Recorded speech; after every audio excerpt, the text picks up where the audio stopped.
14వ శతాబ్దంలో స్థాపించబడిన విజయనగర సామ్రాజ్యం దక్షిణ భారతదేశాన్ని ఏకపక్షంగా పాలించింది. విదేశీ ప్రయాణికులు ఇలా వర్ణించారు: విజయనగరం వీధుల్లో బంగారం ఇసుకలా కనబడుతుంది. బజారుల్లో వజ్రాలు తూకం వేసి మరీ అమ్ముతారు. ఇంత సంపద మరే రాజ్యంలో లేదని వర్ణించారు. 1565లో జరిగిన తాళికోట యుద్ధం అన్నింటినీ మార్చేసింది. ఉత్తర దక్కన్ సుల్తాన్లు కలిసి విజయనగరంపై దాడి చేశారు. ఒకే రోజు యుద్ధం. విజయనగరం సైన్యం ఓడిపోయింది. రాజధాని తలపతి రాయుడిని పట్టుకొని బహిరంగంగా హతమార్చారు. ఆ తర్వాత విజయనగరం మీద భీకర దోపిడీ జరిగింది. బంగారం, వెండి, వజ్రాలు అన్నీ దోచుకుపోయారు. కానీ చరిత్రలో ఒక అనుమానం మాత్రం ఎప్పటికీ మిగిలింది: విజయనగరం ట్రెజరీలో ఉన్న సంపద అంతా ఎక్కడికి వెళ్ళింది? విదేశీ ప్రయాణికులు రాసిన ప్రకారం ఆ నిధి విలువ అప్పటి ప్రపంచ సంపదల్లో సగం అని చెప్తారు.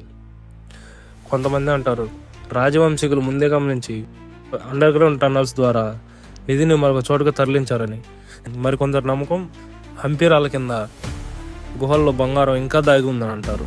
బ్రిటిష్ కాలంలో ట్రెజర్ హంటర్స్ చాలా ప్రయత్నించారు. ఆర్కియాలజిస్టులు కూడా సెర్చ్ చేశారు, కానీ ఇప్పటి వరకు ఏమీ దొరకలేదు. ఈరోజు హంపి ఒక యునెస్కో హెరిటేజ్ సైట్. ప్రతిరోజు వేల మంది పర్యాటకులు వస్తారు, కానీ వాళ్ళు చూసేది కేవలం శిథిలాలు మాత్రమే. ఆ రాళ్ళ వెనుక ఇంకా భారతదేశ చరిత్రలోని అతిపెద్ద నిధి దాగి ఉందా, లేకపోతే అది శత్రువుల చెంతకు వెళ్ళిపోయిందా? ఈ ప్రశ్నకు సమాధానం ఇంతవరకు దొరకలేదు. ఇప్పటికే ఒక రహస్యంగానే మిగిలిపోయింది.